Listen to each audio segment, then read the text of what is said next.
Di Mekah aja.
Assalamualaikum warahmatullahi wabarakatuh.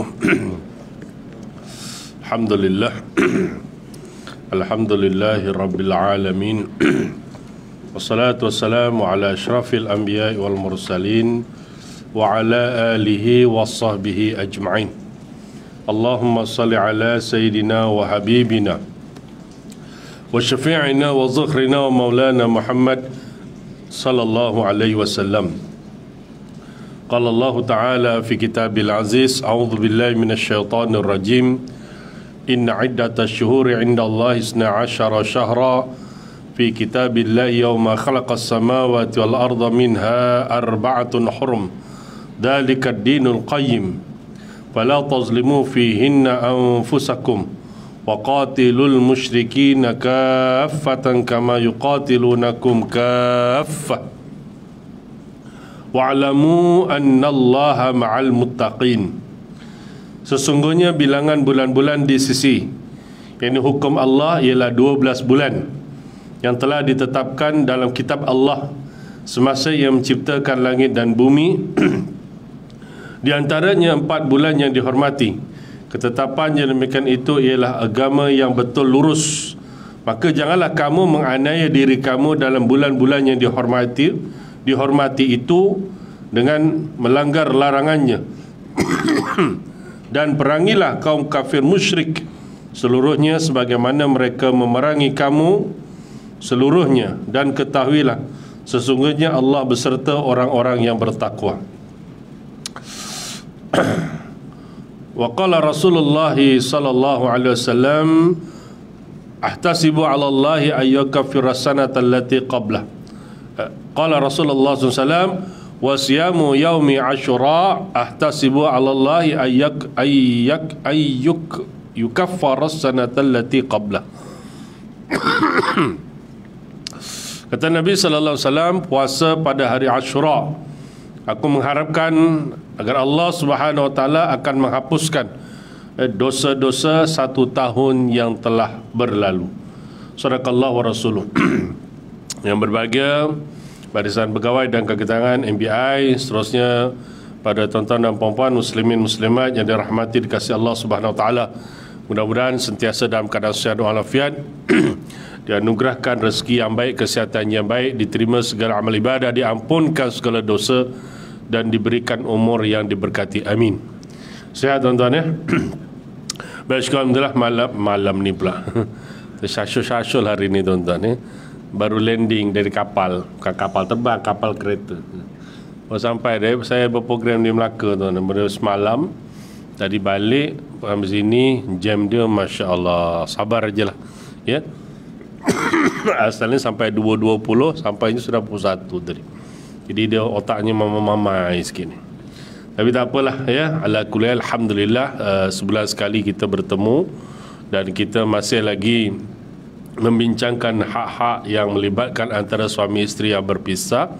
Dan catatan saya yang lepas kita baru menceritakan bagaimana hak seorang suami yang boleh mengambil semula rumah yang isterinya telah habis iddah. Ya, ni yang lepas lah. Saya dah ingat, kita lipat kat sinilah. Cuma oleh kerana kita berada di tahun yang baru 1445 Hijrah, bulan Muharram di antara 4 bulan yang dimuliakan Allah. Jadi saya percaya tuan-tuan muslimin muslimat dah mendengar tazkirah, kuliah, ceramah dan sebagainya. Cuma tinggal lagi kita kena ambil peluang lah, ya, kena ambil peluang sebab kita berada di salah satu 4 bulan yang dimuliakan Allah Subhanahu Wa Taala yang disebut dalam Quran, ya kan, arba'atun hurum. Bulan yang lain pun ada, termasuklah bulan Ramadan, itu lagi sangat luar biasa. Tapi oleh kerana kita berada di 4 bulan yang dimuliakan Allah, yang dihukumkan padanya banyak perkara-perkara, termasuklah tidak boleh melakukan peperangan dan sebagainya, tapi kita lebih optimis untuk melakukan amal ibadah, ya, dalam bulan Muharram ni, ya, khususnya pada hari ini, hari yang ke-9, hari Tasu'a, dan esok hari Ashura, ya. Jadi yang berpuasa pada hari ini mudah-mudahan diberikan kekuatan, kesihatan, boleh berpuasa dengan baik. Lagi tuan-tuan, puan-puan, ibu-ibu, anak-anak yang hari ini berpuasa bersama, itu sangat luar biasa, sangat baguslah, ya. Dan juga besok. Jadi kesimpulannya, apa kita nak buat tuan-tuan, secara ringkas tuan-tuan, ya. Apa kita nak buat amalan dalam bulan-bulan Muharram ni? Tuan-tuan, yang pertama kalau ikut rankingnya adalah amalan berkaitan dengan puasa. Ya, itu amalan yang sangat dituntut bagi kita di dalam bulan Muharram, bersesuaian dengan hadis Nabi sallallahu alaihi wasallam, afdhalus siyami ba'da Ramadan syahrullahil Muharram wa afdhalus salati ba'dal fariḍah salatul lail, rawahu Muslim. Jadi kita kena buat lah, dah tahu kita kena buat, ambil peluang lah, ya, kebaikan demi kebaikan kita buat. Tapi ranking pertama paling bagus kita berpuasa dalam bulan Ramadan, sebab Nabi kata seafdal paling utama puasa selepas puasa bulan Ramadan adalah puasa di dalam dalam bulan Allah ialah Muharram. Maknanya bulan Muharram, maknanya dalam bulan Muharram kita sangat dituntut puasa. Cara macam mana tuan-tuan nak puasa terpulang. Nak secara Isnin Khamis, bagus, minimum hari yang ke-10 besok. Tapi kalau ikut sebagian pandangan ulama, paling bagus ikut dalam hadis Nabi SAW. Pasal ceritanya kan semua umat orang-orang Yahudi, orang-orang Nasrani, mereka juga berpuasa pada hari Ashura. Kerana sebab banyak tuan-tuan, ya, tapi paling masyhur yang kata Nabi SAW, kerana pada hari tersebut Nabi Musa AS telah dilepaskan oleh terlepas daripada dikejar dan diburu oleh Fir'aun, kan? Jadi tanda rasa syukur, Nabi Musa pun berpuasa, maka kita pun berpuasa. Jadi orang-orang Yahudi, orang-orang Nasrani puasa dah, memang mereka puasa dah menjadi kebiasaan pada hari tersebut. Hari Ashura puasa, ya, bila sampai kepada baginda Nabi SAW, kan, jadi Nabi kata maka dia lebih berhak, orang Islam lebih berhak untuk mengerjakan ibadah puasa. Tapi sahabat dia rasa tak, orang kepenak lah cara dia ngomong, orang kepenak. Kita puasa, Yahudi puasa, alasannya podo, ya. Tapi orang Yahudi tak cakap lah Jawa, kan, kan, kita puasa, dia pun puasa, kan, macam tak best lah. Jadi dia macam ikut-ikut lah, macam itulah bahasa, ngikut-ikut, kan. Orang Yahudi kan, Nasara kan perangai dia macam itu, suka memperlekeh-lekehkan. Sedangkan dalam Islam, apa saja amalan yang baik teruskan, tak ada masalah pun, tak ada masalah pun. Sampai macam tuan-tuan, kalau saya pernah cerita, orang Islam ni tuan-tuan, ada satu sikap yang memang orang-orang Arab Quraisy tu suka mengamalkan sikap tersebut.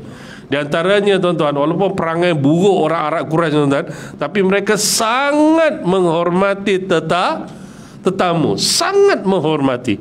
Dan Islam pun ada benda tu, kan, sangat menghormati tetamu. Dia ada 3 sifat, tapi satu tu, yang kedua tuan-tuan, disebut, iaitu apabila mempunyai isteri yang sudah tua, bukan menjadi amalan orang-orang Arab Quraisy ketika itu, ia akan dia menceraikan isteri yang tua. Ini disebut. Ada satu sikap lagi saya lupa.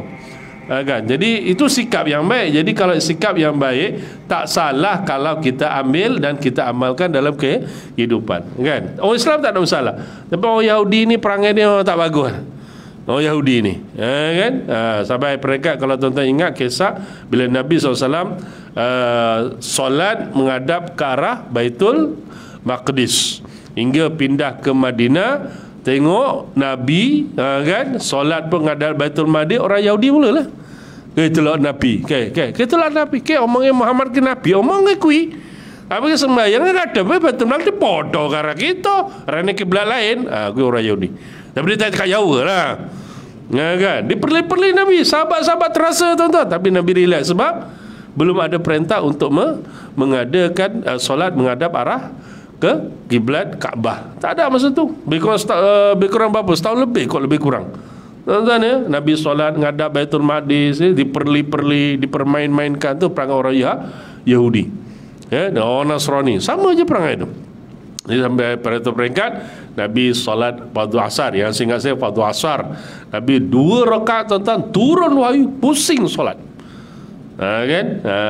Jadi itu yang akhirnya kita menghadap ke Kaabah. Jadi sama dengan baginda Nabi SAW bila puasa ni, okeylah kalau gitu, kata Nabi, kalaulah panjang umurnya Nabi SAW, pada tahun Naban Nabi akan berpuasa hari 9 dan hari ke-10, kan?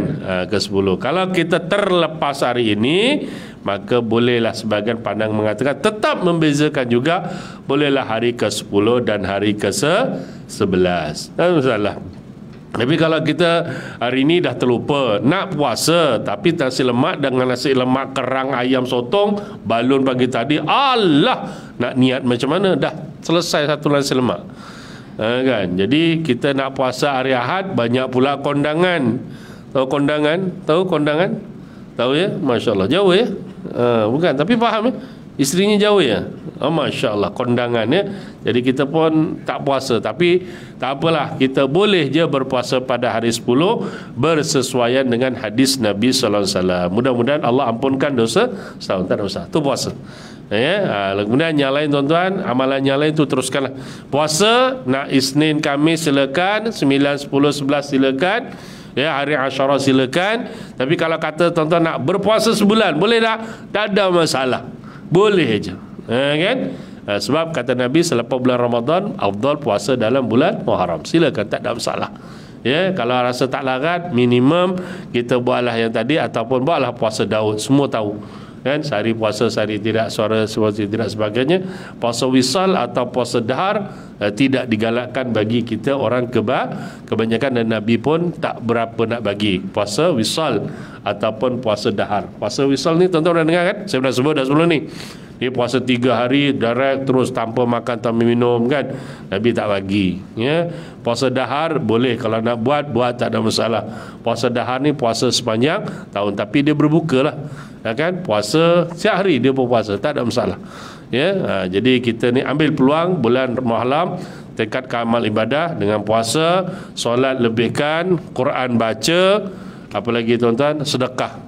Tapi kemuncak ibadah adalah dalam ibadah puasa. Sebab kita automatik, tuan-tuan, kalau kita puasa ni automatik, satu, kita akan ada perasaan nak rajin solat. Yalah, kita puasa, kita tak ada nak ke mana makan minum, tak ada, di masjid lah, pergi surau lah, automatik. Macam Ramadan kan, solat kita pun jaga, tambah lagi dengan sunat, dia automatik, insyaAllah terdidik, nafsu itu rendah. Kemudian automatik terrajin kita akan baca Quran, terrajin, dia terrajin automatik baca Quran, baguslah. Dan solat dan puasa kita, tuan-tuan, akan menyebabkan kita akan rajin memberi sedekah. Itu kelebihan. Dia automatik, tuan-tuan. Sebab dia pun tahu kan, sebab hadis Nabi SAW kata, man fatara saiman kan, pada siapa yang bagi orang berbuka puasa. Bukan yang maksudnya Ramadan saja. Maksudnya kalau kawan-kawan kita hari ini puasa kan, automatik, tuan-tuan, kita pun apa aku nak bagi member aku satu pejabat puasa ya, kita pun orderkanlah pizza ke apa sebagainya, kita bagi-bagi. Sebab automatik kita rajin bersedekah. Dan itu sifat kemuncak ibadah ibadah puasa. Jadi jangan tidak-tidaklah maksudnya begitu. Ambil peluang tuan-tuan. Apatah lagi kod kita ni besok puasa satu hari, Allah betul-betul ayyukaffira sanatan allati qabla, Allah ampunkan dosa kita dosa-dosa yang satu tahun tu. Tapi ulama kata dosa-dosa kecil ya, bukan dosa-dosa besar. Dosa besar ni wajib bertaubat, beristighfar dan bertaubat. Dosa besar banyak, dosa kecil pun saya dah bincang dengan tuan-tuan. Ini sedikitlah bingkisan berkaitan dengan apa nama tentang Muharram ni kan. Mana-mana sebut dia supaya ingat, sebab kadang-kadang ada yang terlupa. Jadi ambil peluang, siapa yang belum makan minum puasa terus. Siapa yang rasa-rasa belum pernah merasa puasa Ashura, besok puasalah. Nak buat bubur Ashura tu nak buat-buatlah. Itu keharusan saja, tak wajib pun. MBI ada buat ni ke? Ada bubur Ashura? Tak ada ya? Ada bubur durian lah ya? Bubur okeylah. Boleh lah, tak ada masalah. Dan sebenarnya kalau cerita orang-orang tua, saya tuan-tuan pun biasakan dekat kampung ni orang tua, kadang-kadang kita hari Ashura tu nanti ada orang datang hantar bubur dan sebagainya. Salah satunya dia nak mengambil kisah lah yang Nabi Nuh AS, satu hal lah kan. Tapi dalam waktu sama sebenarnya bila kita buat bubur, kita bagi orang-orang yang berpuasa, tiba-tiba terrefresh tuan, terrefresh. Zaman-zaman saya tu teringat adalah janjiran tu memang akan bila hari Ashura tu nanti petang ada je orang hantar bubur. Rupanya orang tua dulu kita bahasanya kan, dia berpuasa. Bila berpuasa nak tunggu bubur lambuk memang macam ada macam tak ada lah. Tapi urusnya buat bubur Ashura. Jadi kita buat, kita bagi orang berbuka puasa. Tu sangat cantik lah ya. Tapi tuan-tuan inovasikan sikit lah. Kalau boleh bubur lambuk tu atau bubur Ashura tu inovasikan lah ya. Lauknya jangan daging semata-mata, tambahlah ketam, sotong, gitulah ya. Ketam tu kalau boleh yang king crab tu gitu ya. Barulah ya. Ini tengok ketamnya pun macam tak ada, angkat pun pretil semua dah kaki-kakinya. Inovasikan sikit lah ya, bagi sotong sikit sotong. Ini katanya musim canda dah katanya, bagi sotong lebih sikit ya. Jadi orang yang terima tu seronok ya. Tapi stres juga tengok gawat, alah tak makan dah, lama bubur dah seronok lah. Alih-alih semua dibagi je siput. Inovasikan sikit lah ya, insyaAllah, supaya orang yang diberikan tu menerima dengan terbaik dan dia boleh makan, insyaAllah tu paling bagus. Sebab kita tak nak lah macam Ramadan yang lepas tuan-tuan pun saya yakin lah kadang-kadang kita sampai dia bagi bubur lambuk pun kita tak mau, betul kan, pasal banyak sangat. Dia bawa balik lepas tu tak dimakan, tahu pun sudahnya dibuang. Ini satu bentuk perkara yang jangan sampai berlaku. Dah lah suasana hari ni makan minum pun makin lama makin mahal, betul kan. Kalau tuan-tuan program-program ni dengan sebagian jabatan-jabatan order makan bayar sikit, ayamnya tu macam tak berupa ayam dah. Ni bagian apa ni, tak tahu bagian apa dah. Nak kata bagian kakinya pun dah hilang dah separuhnya dah tuan-tuan. Kan ceker tu kadang-kadang tuan-tuan dah tak nampak ceker. Habis ceker kalau kita kat kampung biasa ceker tu elok dah kakinya kan. Kaki ayam ada berapa? 2. La ilaha illallah. Betul lah 2. Tak ada punya jari-jari tu. Oh, tak pernah makan ceker ya? Yalah, jenis orang makan kurma aja macam itu lah. 3 kan. Kadang-kadang tak nampak dah 3 dah. Separuh dibelah lagi tu. Ya, sebab suasana agak mahal hari ni. Jadi tuan-tuan belajar-belajarlah berjimat. Bukan maksud sampai kedekut, tidak. Belajar-belajarlah menyimpan untuk masa depan anak-anak. Sebab dengan suasana barang mahal dan sebagainya tuan-tuan. Jadi berpada-padalah ya. Jangan biasakan berlebih-lebihan hingga pembaziran tu terus masih berlaku. Itu sangat tidak bagus ya. Dan dalam bulan Ramadan tuan, sangat digalakkan untuk melakukan apa saja bentuk kebaikan demi kebaikan. Apa saja. Sebab kata Ibnu Abbas radhiyallahu anhuma, Ibnu Abbas ni siapa tuan-tuan? Merujuk kepada Abdullah bin Abbas ya. Abbas ni pak saudara Nabi. Abdullah adalah sepupu Nabi SAW yang didoakan Allahumma faqihu fiddin wa alimhu ta'wil. Doa yang tuan-tuan baca kalau ada baby kan, ziarah ibu-ibu kalau muyi pergi rumah orang tak tahu baca doa apa, hafalkan ayat tu ya. Tengok baby muyi, tahu muyi? Tak tahu ya? Ialah orang Syria dia tak tahu muyi tu apa. Tengok baby kita pegang, doakan Allahumma faqihu. Kalau lelaki Allahumma faqiha fiddin wa alimha ta'wil. Bagi anak perempuan berdoa yang dinajar kepada Ibnu Abbas Dan alhamdulillah Ibn Abbas di antara orang yang pakar dalam ilmu tafsir Quran, dan dia berpesan dalam soal bulan Muharram ni, dia kata jangan sampai melakukan perkara-perkara, sebab Al-Quran tadi menyebut perkara-perkara yang membawa kemungkaran Allah Subhanahu wa taala, kerana boleh jadi larangan yang sangat keras ini menyebabkan kesan atau dosa.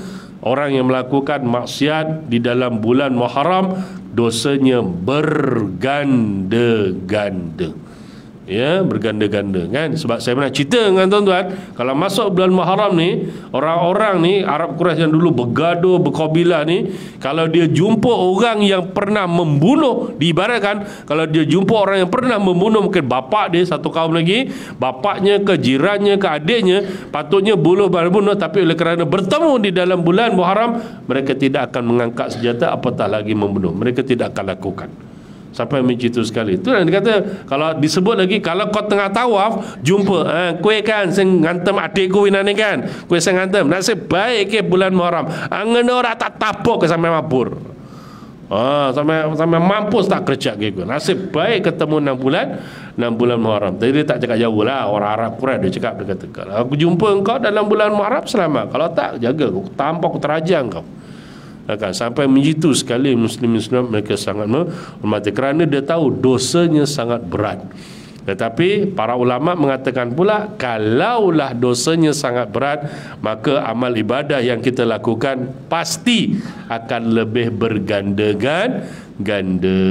So bulan Muharram ambil peluang dengan puasanya, dengan solatnya, dengan Qurannya, dengan apa lagi tuan-tuan, dengan sedekahnya, buatlah di dalam bulan Muharram ini tuan-tuan, insya-Allah. Sebab kita berada ni, kita tengah berada di dalam bulan ni lah. Muharram ni sedang. So kena lalui, walaupun hari yang ke-9 kena lalui, kena manfaatkan.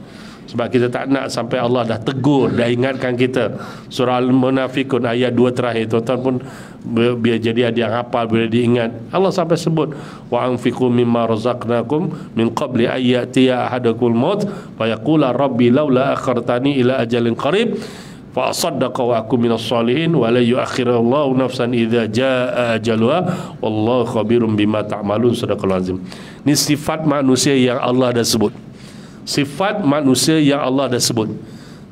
Nak bagi tahu tengah sihat, amal ibadah cukup-cukup, ada harta, infak sebelum datang ajal.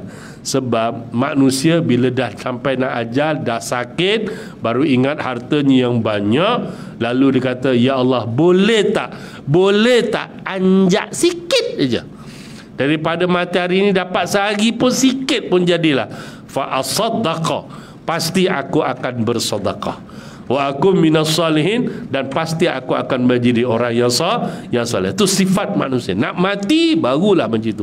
Tapi Allah kata dak, ini perkara tidak akan berlaku. Mana cukup masa, Allah pasti akan cabut nyawanya. Ya, jadi kita tengah sihat ni tuan-tuan, ambillah peluang kebajikan, kebaikan. Ya, mudah-mudahan Allah jemput kita pun dalam kebaikan. Sebab saya bila sebut ni teringatlah ada beberapa sahabat yang bayar saya. Baru ni kat kampung saya pun, Allahu Akbar, tak sangka, benar kata, beza tua setahun daripada saya, tapi orang baik, kan, lelaki tu bagus, ya.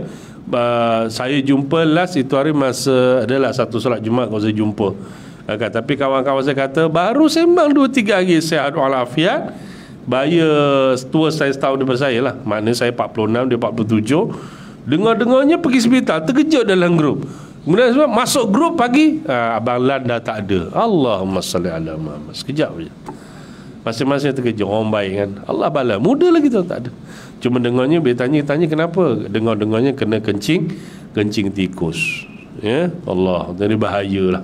Ya, jadi kebersihan harus dijaga, insyaAllah. Ya, sikitlah. Mudah-mudahan Allah rahmati, ampunkan dia dan tempatkan dia dalam syurga. Amin. Kita pun tak tahu, jadi ambil peluang tuan-tuan, ya. Esok kita puasa, mudah-mudahan yukaffiras sanatal lati qablah, insyaAllah. Okey, itu habis cerita tuan-tuan, ya. Baik, jadi kita tetap ambil peluang tuan-tuan untuk cerita bab ni, ya, sebagai pengisian kita seperti biasa sebulan sekali, cerita hal ehwal kekeluargaan, insyaAllah, ya. Kalau boleh pun bulan Muharram ni kahwin lah, ya. Bulan Muharram kahwin ni, belum kahwin ni kan. Okey, bulan Muharram ni InsyaAllah ya. Belum ada calon lagi. Saya kuliah ni bertahun-tahun, belum ada calon lagi. Masya Allah ya. Okey, iklankanlah mana-mana. Okey, baik. Yang ketiga, yang lepas, tuan-tuan ingat tak ingat, tuan-tuan pulalah, tapi saya dah sebutkan, bila suami berpisah dengan isteri dalam iddah, maka isteri berhak mendapat tempat tinggal dalam tempoh iddah. Tempat tinggal maknanya suami kena sediakan. Dua keadaan paling masyhur, paling bagus isteri tinggal di rumah yang biasa dia tinggal dalam tempoh perkahwinan. Saya dah sebut dah tu hari, saya kata kalau duduk Shah Alam lah dia. Itu paling bagus. Tapi kalau suami kata, aku tak nak kau duduk sini, aku nak kau pergi ke rumah satu lagi, kan, rumah lain, boleh bang, tak ada masalah. Abang kena sediakan. Itu tanggungjawab suami, jelas, dalam tempoh iddah tersebut. Tapi paling afdal rumah tersebut, paling bagus. Tapi kalau suami kata, aku nak duduk sini, kau kena duduk, tak ada masalah. Okey, tapi sampai waktunya tuan-tuan, maka bekas suami ini tuan-tuan, dia ada hak ya. Di sini poin nombor 3, hak menahan nafkah iddah ketika isteri nusyuz. Ini di antaranya ya, sebab dalam tempoh iddah biasa suami kena bagi nafkah. Itu jelas, itu biasa kita dengar.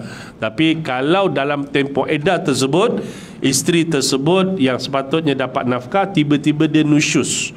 Nusyuz maksudnya dalam tempoh iddah tu dia buat perangai perkara-perkara yang termasuk derhaka. Contoh, bila dia dah bercerai dalam iddah, dia ingat dah free, dia boleh keluar suka hati, jumpa jantan mana-mana suka, macam tu kan. Itu banyak berlaku dalam masyarakat. Jadi kalau suami dapat tahu, sabitkan ke mahkamah, maka dia ada hak untuk menahan daripada memberi nafkah iddah. Jangan suka-suka terus berhenti tuan-tuan ya. Saya ada klien ni, saya ingat dalam handphone ni kot, ada handphone satu lagi, dia ada isu berkaitan dengan JKP, dia masih follow up lagi. Ustaz, macam mana ni Ustaz, ada tuntutan ke apa sebagainya, kan, perlu ke bayar nafkah iddah apa sebagainya. Saya jawab selagi sebelum ada perintah, sebagusnya ada perintah untuk jelas bagi nafkah gini. Selagi tak ada perintah, kalau nak bagi pun tak ada masalah, sebab itu tanggungjawab segi hukum selesai. Tapi kalau dia tak nak bagi, isterinya boleh menuntut. Maksudnya itu kena buat. Jadi selagi perintah belum ada, kalau nak bagi, tak bagi tak apa, tutup belang. Tapi kalau dah perintah keluar, mesti bayar. Jangan tak bayar. Bila tak bayar, nanti dia jadi nafkah tertunggak, jadi masalah. Itu melibatkan dengan undang-undang tuan-tuan, tapi melibatkan soal hukum. Ya, okay, insyaAllah. Baik, definisi nafkah iddah ialah keperluan wajib isteri terdiri pada makanan, pakaian dan tempat tinggal dalam tempoh iddah suatu perceraian. Talak raj'i ya. Ia wajib disediakan oleh suami yang menceraikannya. Pada asalnya ia adalah hak isteri selagi isteri itu tidak berlaku nusyuz. Tuan-tuan, saya suka ingatkan, kalau kata isteri disabitkan nusyuz pun, dia cuma tak dapat nafkah. Tu je, kena ingat baik-baik. Sebab orang perempuan banyak diperkotak-katikkan dengan statement-statement lelaki yang guru hara ni. Jenis yang main confident cakap, kau kalau aku sabit nusyuz 1 sen pun kau tak dapat. Itu kan, kereta kau tak dapat, rumah kau tak dapat. Kita pun ya ke. Tiap pusi je tuan-tuan. Kita pun ya ke, kau anak pun kau takkan dapat. Kita pun stres. Padahal tiap pusi. Tiap pusi maksudnya apa tuan-tuan? Kena tipu bulat-bulat. Kan? Laki tu sebut tu pasal dia pun tak faham satu, mungkin dia ingat betul. Yang ketiga takut-takutkan. Kita pun diam aja, tak betul. Nafkah nusyuz ni, ingat, dia hanya menggugurkan nafkah iddah sahaja. Bukan, nafkah sahaja dalam tempoh perkahwinan dan menggugurkan nafkah iddah. Tu je. Ingat itu je. Yang lain boleh. Hutang boleh tuntut. Mas kahwin hutang, bayar tuntut. Anak kita boleh dapat lagi. Ibu-ibu boleh dapat anak lagi. Tak ada masalah. Ya, okey. Penjelasan. Okey, walaupun ketika iddah, apabila isteri melakukan perkara yang menghilangkan kelayakannya menerima nafkah, maka suami berhak menahan nafkah iddah itu. Tu kan, dalam tempoh iddah dia buat perangai, keluar rumah suka hati, kan. Banyak tak berlaku? Jawapannya banyak. Dia tak faham hukum. Apa hal aku nak tak izin suami aku lagi? Suami aku dah cerai, apa hal aku nak izin lagi? Itu ayatnya. Pahala hafal. Kau penampor kan, apa hal? Nabi lah kita cakap dengan orang tak faham. Tak apalah, kita sabar je lah, bagi tahu, bagi faham. Kan? Sebab tu ulang kali, banyak kali kita sebut, kalau nak berpisah sekalipun, dah tak boleh didamaikan sekalipun, tanya, Ustaz, kalau berlaku perpisah, apa hak saya, apa patut saya buat, sepatutnya begitu. Ini tak, kan? Main faham sendiri, lepas cerai terus keluar. Yang satu kes lagi pernah kita dengar, bercerai kat mahkamah, keluar pagar, bekas power sapu, rangkut macam ada orang lain. Bekas suami dia terkelip. Kan? Tak boleh buat macam itu lagi, ya? Sebab dia masih lagi terkait dengan bekas suaminya, ya? Suami bila-bila rujuk saja. Sebab tu kalau kita ngaji lagi sebelum ni, saya tak tahu sebenarnya sebut ke tidak, kalau perempuan yang masih dalam iddah, kita iddah raja ini haram kita pinang dia secara sarih ataupun secara kinayah. Tak boleh, haram, termasuk dosa. Kalau dia diceraikan bain, okey, harus. Kalau misal kata kematian suami, boleh, tak ada masalah. Kematian suami kita boleh dengan bahasa kiasan saja. Direct tak boleh. Kiasan okey. Kan? Tak apalah Cik Siti, suami tu dah dijemput Allah, kita redakan dia, doakan dia ke syurga. Cik Siti insya-Allah pasti yang akan ada menemani. Ada lagi ke? InsyaAllah. Yang bertanya pun insyaAllah akan cuba. Wah, ayat power. Contoh, boleh. Kinayah, boleh. Direct, tak boleh. Tapi itulah realitinya saya sebut tadi, tuan-tuan. Baru keluar cerai mahkamah, bekas power dah tunggu. Yang paling lah, teringat lagi, pernah berlaku, dia kata, Ustaz, bukan kata bercerai, nak baru bercerai, boleh datang dengan powernya. Isteri orang tu, kan, pasal dah duduk asing, pergi mahkamah, datang dengan pakwanya. Konon-kononnya bakal suami akan datang. Datang. Lakinya pun terkelip, kan. Jadi payahlah rumah tangga macam ni, tuan-tuan. Tak bercomel lah, ya. Lepas tu kita kata cari amal baik, yang faham hukum hakam, kan, barulah rumah tangga insya-Allah. Baik, jadi dalam hal ini boleh suami menahan nafkah iddah tersebut. Pertama, jika isteri nusyus dalam tempoh iddah sehingga isteri itu kembali taat kepada suaminya dan bertaubat atas kesalahannya. Contoh tadi itulah, ya, dia salah faham, boleh keluar suka-suka hati, sedangkan tak boleh. Kita kena beritahu, ya, tetap mesti dengan izin, ya. Dua, jika isteri menjadi murtad dalam tempoh iddah, ya, murtad, ya. Hari ini, tuan-tuan, saya percaya tuan-tuan dah tengok dekat TikTok, dekat internet, dekat Facebook, dan ajaran apa namanya terbaru ni? Ajaran apa namanya? Sihak, betul ni? Aduh, ujungnya kita harap bertaubatlah. Taubat. Kita minta yang saya tengok 2 TikTok tu lah. 2 ke 3? 3 saya dah tengok dah. Ada tengok tak? Tak tengok juga. Ahli hadis betul lah dia ni. Yang mula-mula yang budak-budak lelaki tu, kan, yang pasal budak, kan. Lepas tu yang satu keluarga, tak tahulah, mungkin suami isteri anak-anak kot, yang 2 orang tu. Lepas tu yang ramai-ramai tu. Astaghfirullahalazim. Taubatlah. Ni kalau video ni sampai kat dia saudari, tuan-tuan, taubat. Statement tu statement yang menggugurkan syahadah. Dia bukan statement biasa yang boleh calar-calar aja, tak, menggugurkan syahadah. Sebab ajaran tu saya terang-terang dikata apa? Nabi Muhammad apa? Nabi Muhammad tu Tuhan, satu hal. Kan? Satu hal. Lepas tu Nabi Muhammad sampai peringkat dia kata apa?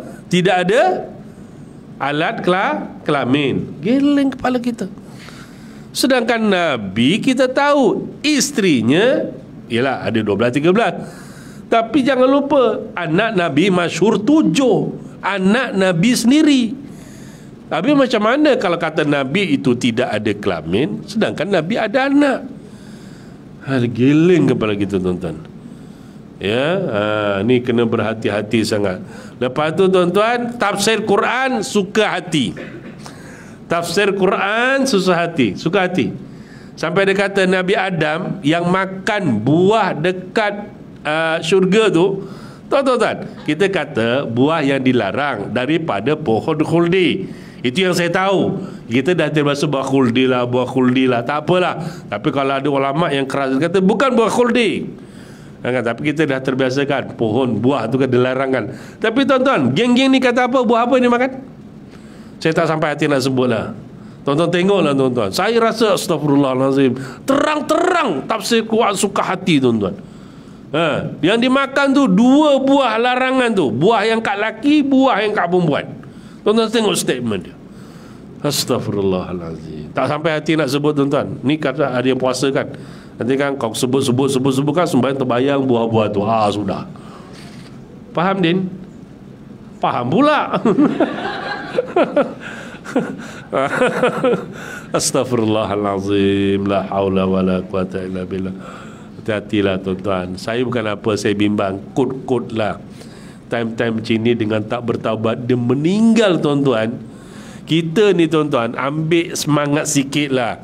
Nabi bila dia tahu umatnya masuk ke neraka ramai, termasuklah orang yang bukan Islam sekarang ni, yang kiri kanan depan kita ni, yang non-Muslim, itu juga umat Nabi. Kalau mati tak bertaubat masuk neraka, itu yang Nabi sedih. Kita mikirkan yang itu, tapi dari sudut hati kita, kita duk fikir kawan kita yang Melayu, yang Jawa, yang Bugis, yang Banjar, yang satu sekolah sama dengan kita, kiri kanan depan kita, macam geng-geng yang satu keluarga tu kalau mati tu dalam keadaan itu, apa dia nak jawab depan Allah Ta'ala tu? Tu kan. Tu kalau terang-terang begitu tuan-tuan, kalau mati dia dengan keadaan kita tahu dia tidak beristighfar, tidak bersyahadah, layak ke diperkebumikan dengan perguruan Islam? Tu kena fikir tu, jangan main-main. Kan? Kalau macam Tamah cakap contoh macam Qadiani tu, kalau mati tu kita tahu dia Qadiani, tahu boleh dikebumikan syariat Islam. Jangan main-main. Sama dengan ni tuan-tuan. Tobatlah tuan-tuan. Kadang-kadang kesian, kadang-kadang giling-giling tuan-tuan. Kan? Kadang-kadang kita tengok orang yang bukan Islam meninggal kan, kita fikir ya Allah, ni umat Nabi ni masuk neraka ni macam mana lah. Contohlah dia orang kafir, dia mati, kemudian memang kita akidah kita jelas kan, la yadkhulul jannah abadan, takkan masuk juga. Kita kesian tuan-tuan. Sebenarnya kita sangat kesian kepada mereka sebenarnya. Ini lagi orang Islam yang perempuan 2 orang tu kan, yang 3 orang suami, suami isteri dengan anak-anak dia 2 orang pakai tudung cakap macam tu. La haula wala quwata illa billah tuan-tuan. Tak tahu nak cakap macam mana lagi lah. Ya, tapi tinggal lagi kita lah tuan-tuan ya. Jangan sampai terikut-ikut tuan-tuan.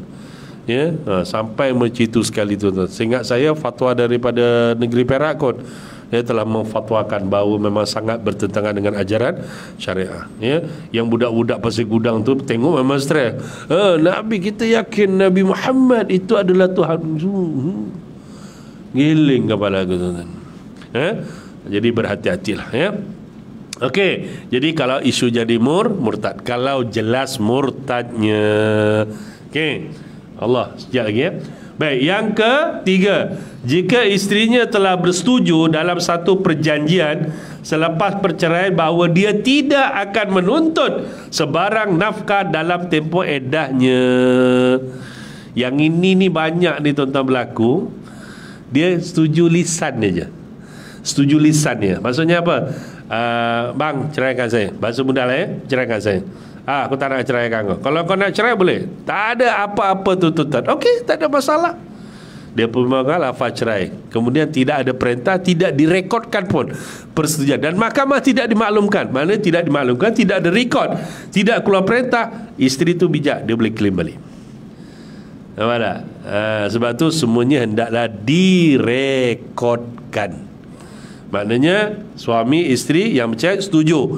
Lepas persetujuan maka tidak ada sebarang tuntutan dibuat oleh bekas isteri, rekod. Okeylah, selesai. Tiba-tiba aku nak. Tak. Ya, pihak suami ada, bekas suami ada hak untuk tidak memberikan apa yang dituntut kerana perjanjian telah bersetuju. Kan disebut al-mu'minuna ala syurutihim kan. Orang mukmin itu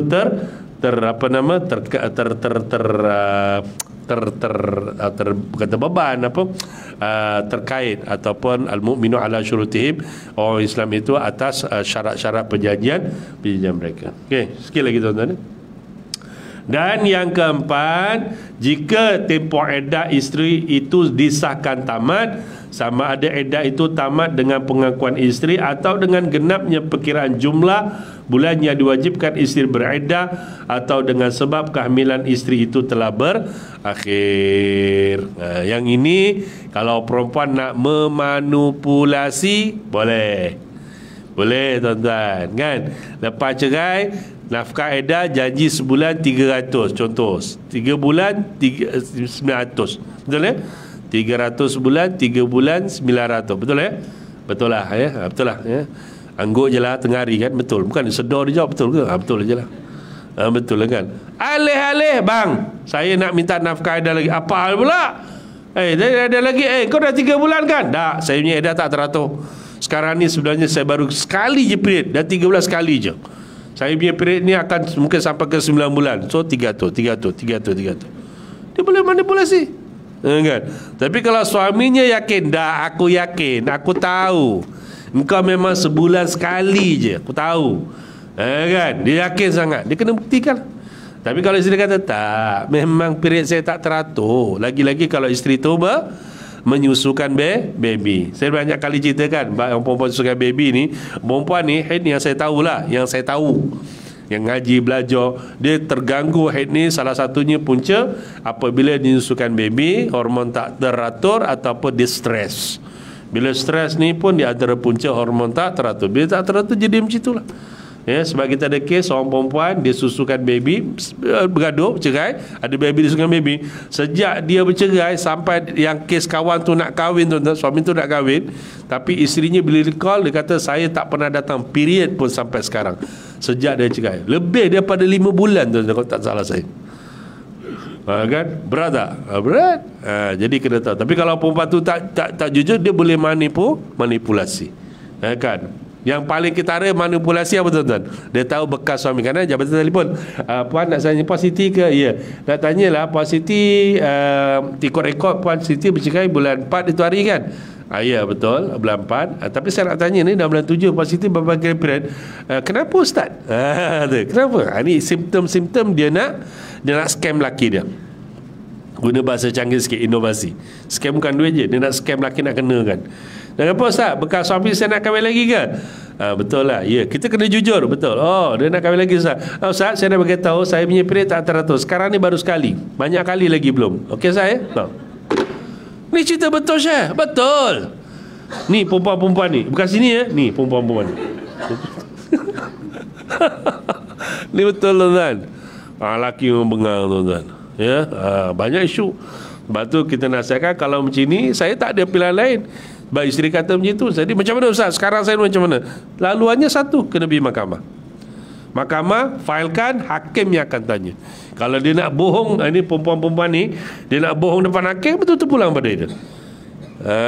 Dia macam tu. Sebab asasnya suami, bekas suami tak boleh mohon, bujang biasa hingga mana kalau isteri masih dalam iddah.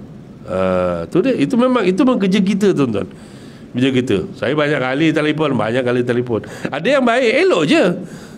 Suami saya, bekas suami saya nak kahwin saya. Dia nak kahwin dengan seorang perempuan nama dia je. Tahu pula ada. Heran saya. Saya tahu Ustaz tu memang makwa dia nak kahwin. Okeylah Ustaz, memang saya dah beda. Okeylah, tak ada masalah lah Ustaz. Okeylah. Okey je. Alhamdulillah ni perempuan yang bagus-bagus ni. Ya. Ini semua baik-baik, solehah. Ini bagus juga lah. Kan bagus macam tu. Apa masalah? Kan? Ni contoh-contoh yang berlaku. Cuma pengalaman tuan-tuan ni sedih sikit. Saya tak tahu saya cerita ke tidak tuan-tuan.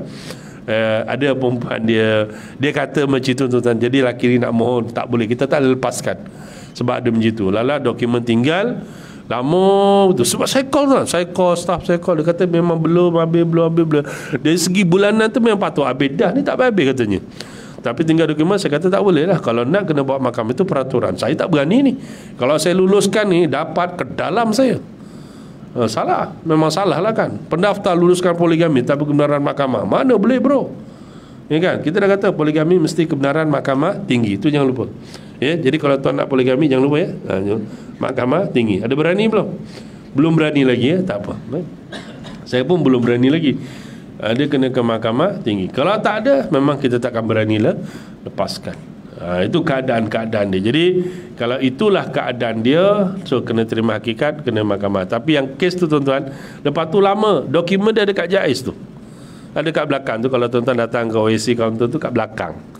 Jadi tinggal kat situlah dokumen tu. Lepas tu dah lama tu saya perasan dokumen tu sampai lupa. Lepas tu ada kawan saya datang, dia kata, "Ustaz, nak tanyalah, ada tak seorang lelaki namanya sekian, dia nak mohon kahwin, lepas tu begini-gini." Ada betul. Dokumennya ada lagi, saya cakap. Dia boleh sebut nama saya sebab main burus dengan saya. Saya tunggu juga ni. Saya dah okey dah kot. Okey, macam mana Ustaz? Suami tu, lelaki tu meninggal dah. Lah, kesian. Sampai meninggal punya stres. Yalah, takdirnya lah. Jadi jangan aniaya orang tak baik tu. Tak apalah, dia dah kahwin dengan bidadari lah, insyaAllah lah. Okey tuan-tuan, 150 ya, Masya Allah. Okeylah tuan-tuan, tak apalah, setakat ni dulu kita punya perbincangan. Ini sampai nombor 3 poin dia, hak menang. Nanti ada kita tengok sikit, ada beberapa ayat Quran, kemudian peruntukan undang-undang dalam hal begini. Okey. So setakat saja saya ucap terima kasih, mohon maaf salah silap, dan selamat menjalani ibadah di dalam bulan Muharram. Mudah-mudahan segala amal ibadah kita walaupun kecil tetap dikira pahala yang besar di sisi Allah Subhanahu wa taala. Dan kalau sayang arwah mak ayah kita kan, kalau kita rasa ingat mereka, niat jelah, ya Allah, kalau hari ini aku puasa ada pahalanya, sampaikanlah pahala ini untuk arwah mak ayah saya. Itu pun mudah-mudahan ada kebaikannya. Wallahu alam.